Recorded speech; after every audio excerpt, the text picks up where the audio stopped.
Assalamualaikum warahmatullahi wabarakatuh. Saya Nur Aisyah, NIM 2402034 dari Program Studi Agroteknologi di Institut Teknologi Perkebunan Pelalawan Indonesia dengan dosen pengampu Ibu Salmiati MPD PhD.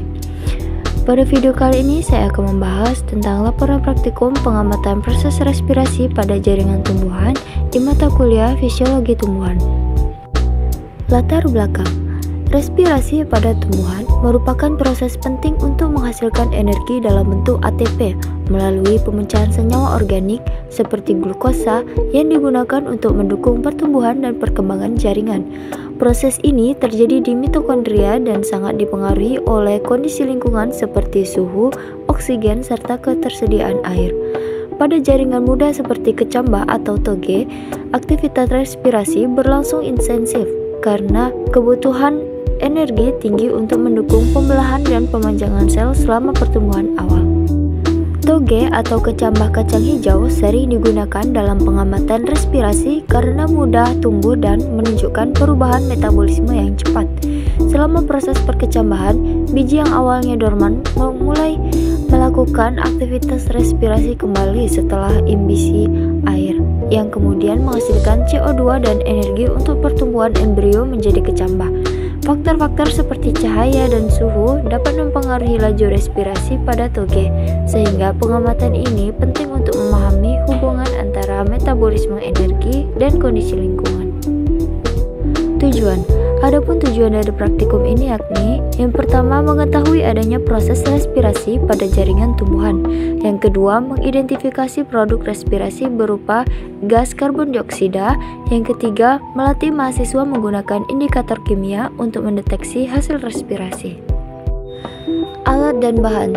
Alat dan bahan yang digunakan dalam praktikum ini adalah respirometer, kapas, pinset, cawan petri, pipet tetes, gelas beker, spatula, kecambah kacang hijau, kapur sirih, kapas, NaOH, KOH, pewarna, vaselin, dan suntikan.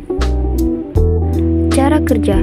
Siapkan biji kacang hijau yang telah berkecambah, Erlenmeyer, tabung reaksi, kapas, KOH padat atau larutan, larutan indikator NaOH plus fenolflatein atau larutan kapur. Masukkan biji kecambah ke dalam tabung respirator dengan urutan kapas yang telah diberi larutan kapur sirih, lalu tutup tabung dengan pipa kapiler. Oleskan vaselin di mulut tabung agar tidak ada udara yang masuk selain dari corong pipa kapiler. Lakukan hal yang sama pada perlakuan KOH dan NaOH.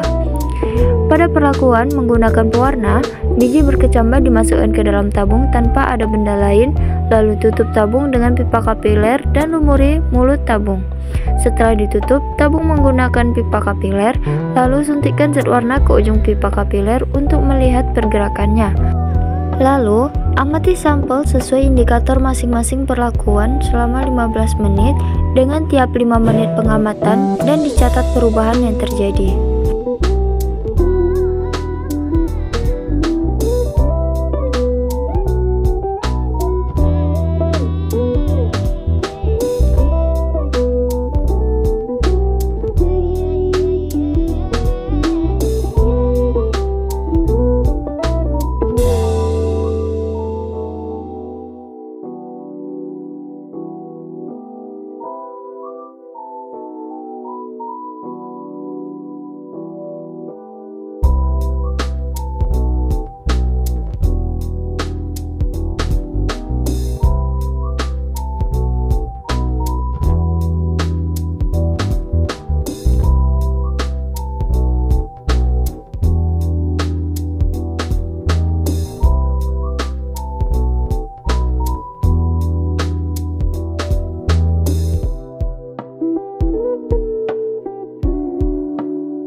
Pembahasan.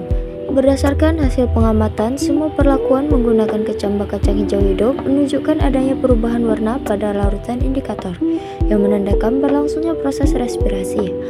Pada perlakuan dengan larutan kapur, warna larutan berubah dari kuning kecoklatan menjadi kecoklatan, sehingga muncul lebih banyak uap air.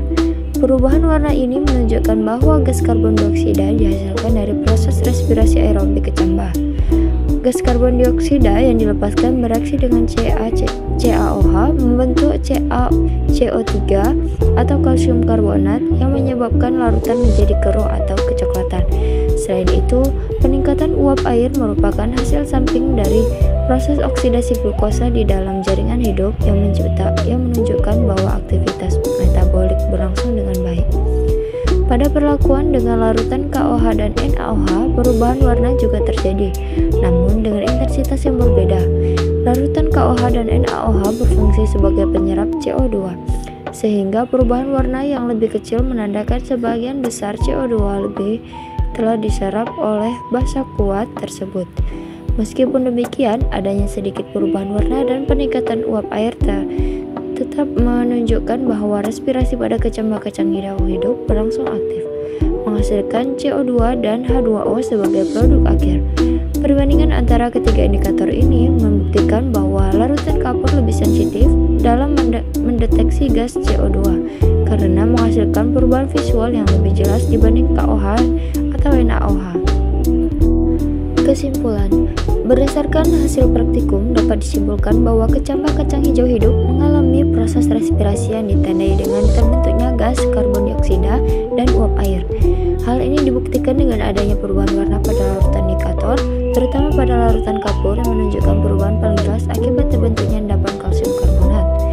Perbedaan tingkat perubahan warna pada masing-masing indikator, yaitu kapur, KOH, dan NaOH, menunjukkan bahwa semua perlakuan mendeteksi adanya gas karbon dioksida, namun sensitifnya berbeda-beda.